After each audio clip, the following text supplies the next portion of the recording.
시장의 투자 전략이나 업종군들을 찾기가 쉽지는 않습니다만은 그래도 요즘에 코스피와 코스닥을 굳이 비교를 해보자면 거래 대금 측면이나 또 외국인의 수급 상황에서 좀 비교가 돼서 코스닥 시장에서의 앞으로의 향방 그리고 투자 전략 함께 세워보도록 하겠습니다. 오늘 하나금융투자 코스닥 벤처팀의 이정기 팀장과 함께합니다. 어서 오십시오. 네, 안녕하십니까? 안녕하세요. 네. 어떤 거래 대금 측면과 실제 뭐 수급과는 좀 따로 분리해서 보긴 해야겠습니다만은 네네. 그래도 어떤 외국인의 수급부터 한번 보자면 네네. 그래도 코스피에 비해서 코스닥은 좀 사주고 있는 모습이지 않습니까? 네네네. 뭐 10월 8일에 2,300억 원 산 게 크긴 했습니다만은 10월 들어서 순매수를 어쨌거나 보이고 있습니다. 네, 맞습니다. 이거 좀 어떻게 읽고 계세요?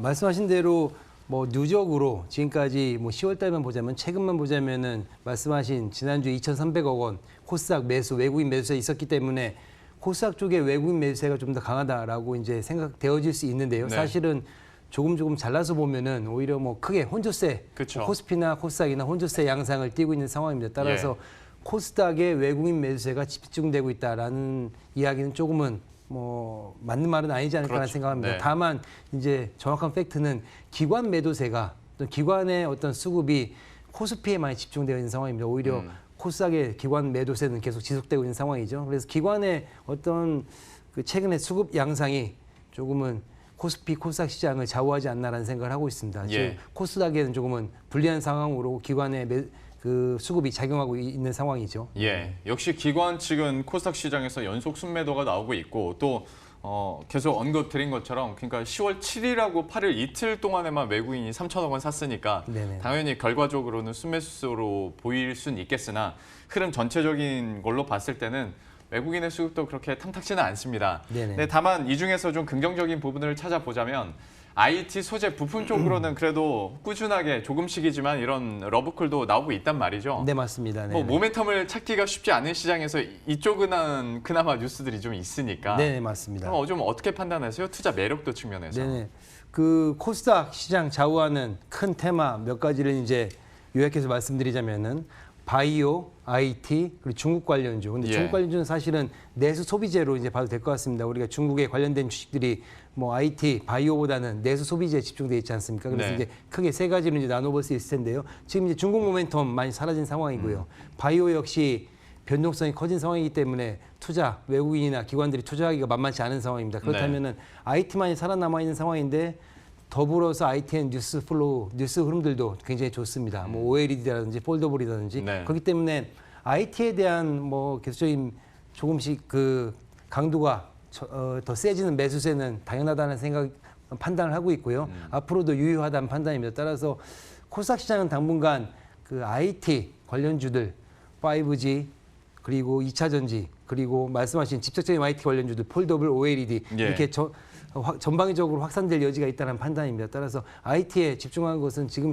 시점에서는 좀 바람직한 판단이라고 생각되어집니다. 네. IT에 대해서는 역시 긍정적으로 얘기를 해주셨는데 그 안에서도 조금 더 좁혀보자면 OLED 관련주 같은 경우에 약간 탄력을 잃어갈 수도 있었는데 그리고 생각보다 어떤 대규모 투자 소식이 좀 늦게 나왔지 않습니까? 네네, 하다 맞습니다. 보니까 많은 분들이 걱정을 하다가 13조 원짜리가 하나 나왔습니다. 네네네. 이거 충분히 뭐 모멘텀은 가져갈 수 있을 텐데 앞으로의 분위기나 향방이 중요한 거 아니겠습니까? 전망은 좀 어떻게 하세요, 그러면? 네, 말씀하신 대로 13조 원 삼성전자 투자 이제 삼성그룹에서 투자하기로 이제 발표를 했었는데 이재용 부회장이요. 그날 공교롭게 많이 빠졌죠. 네. 사실은 왜 빠졌냐면은 그 13조 원이면은 내년 한 3, 4조 정도 되고 2025년까지니까요. 근데 사실은 시장에서는 더 큰 규모를 기대를 했었습니다. 뭐 5조 원 정도의 투자, 그래서 2025년까지 20조 원 이상의 투자 발표가 나왔어야 좀 더 시장에서는 큰 반향을 일으켰을 텐데요. 그렇지 못하고 3조 원은 이미 우리가 예상하고 있는 투자 규모야라고 이제 판단을 해서 그날부터 조금은 그 조정을 받고 있는 상황인데요. 그 일단 조정을 받을 때마다 펀더멘탈이 견고하다고 판단되는 대표주들은 무조건 사셔야 된다는 판단입니다. 삼성전자가 13조 원이라고 이야기한 거는 20조라고 얘기하고 18조 투자하면은 시장에서 그 비난을 받지 않겠습니까? 근데 13조라고 이야기를 하고 18조, 15조라고 이야기하면 삼성전자 투자 확대가 더 되겠다라고 생각을 뭐 시장에서 그렇게 생각을 하고 그 어떤 컴플레인을 하지 않기 때문에 삼성전자는 보수적인 투자 어떤 투자 규모를 이야기해야 됩니다. 그건 당연한 거고요. 그렇기 때문에 아마 13조 이상의 투자를 단행하지 않을까라는 판단이고요. 실제로 향후에 더 늘릴 수 있다라는 얘기는 계속 나오더라고요. 계속 나오고 있고요. 예. 당연한 이야기입니다. 왜냐하면 네. 삼성전자가 그 투자 규모의 상단 부분을 이야기할 수는 있지 않지 그렇죠. 않습니까? 예. 그렇기 때문에 아마 하단 부분을 이야기했다라는 판단이고요. 그렇다면은 투자 규모 확대나 또는 뭐 매년 수정된 투자 규모를 이야기하지 않을까라는 생각입니다. 따라서 그동안에 대장주 역할을 하던 것 중에서 많이 조정을 받던 기업이 있거나요. 펀더멘탈이 난 견고하다고 생각돼. OLED 중에서. 그러면 무조건 지금 조정을 받았다면은 투자를 조금은 그 분할 매수를 하셔도 좋은 구간으로 저희가 판단을 하고 있습니다. 낙폭 과대나 혹은 업종 내에서 대장주격인 종목들은 네네. 지금으로서는 괜찮다. OLED주는 뭐 투자 유망하다고 하다는 판단입니다. 알겠습니다. IT 중에서도 OLED는 또 오랜만에 뉴스가 나왔으니 긍정적인 투자 의견이 나왔는데요. 반대로 코스닥 시장에서 바이오는 이제 워낙 개별적으로만 많이 가다 보니까 네네. 참 이거 어떻게 해야 됩니까? 그렇다고 바이오를 아예 포트폴리오에서 버릴 수는 없고 팀장님의 시각은 어떠세요? 네네. 바이오 변동성이 너무 커졌죠. 그리고 또한 몇 개 종목에 국한돼서 변동성이 커졌습니다. 네. 좀 조심해야 될 구간으로 저희가 판단을 좀 하고 있고요.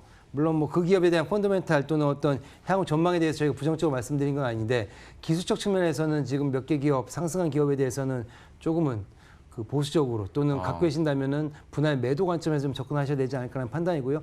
바이오 전체적으로 봤을 때는 센티멘트가 굉장히 안 좋고요. 그런 안 좋은 센티멘트가 조금은 당분간 지속되지 않을까라는 판단입니다. 이유는 추가적으로 긍정적으로 나올 뉴스가 굉장히 제한적입니다. 예. 그럼 제한적이라면 그 제한적인 뉴스 한두 개가 나왔다면 또 이제 보수적인 또 어떤 주가 성향을 보이지 않을까라는 판단이고요. 그렇기 때문에 바이오 전반적으로는 긍정적인 뉴스가 너무 제한적이기 때문에 조금 보수적으로 좀 봐야 되지 않을까라는 생각이고 그러면 보수적으로 봐야 된다면은 갖고 계신 것들 다 팔아야 되느냐?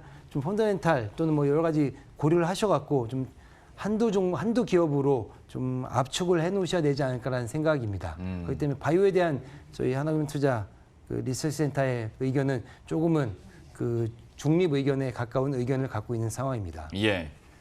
제약 바이오에 대해서 중립 의견을 주셨고 또 팀장님께서 위치상 구체적으로 종목을 말씀을 못 하시더라도 네네네. 그럼 제가 종목명을 언급을 하자면 그러니까 임상 기대감이 어쨌거나 그래도 있는 HLB와 네네네. 그리고 전혀 반대의 뉴스들로 뒤통수를 맞은 헬릭스미스와 네네. 혹은 반대로 어느 정도 실적도 나와주면서 시총 상위에 있는 셀트리온과 네네. 어떤 성격의 바이오주를 그러면 그나마 더 긍정적으로 보십니까? 가장 후자의 것이 좀 후자의 더 것이.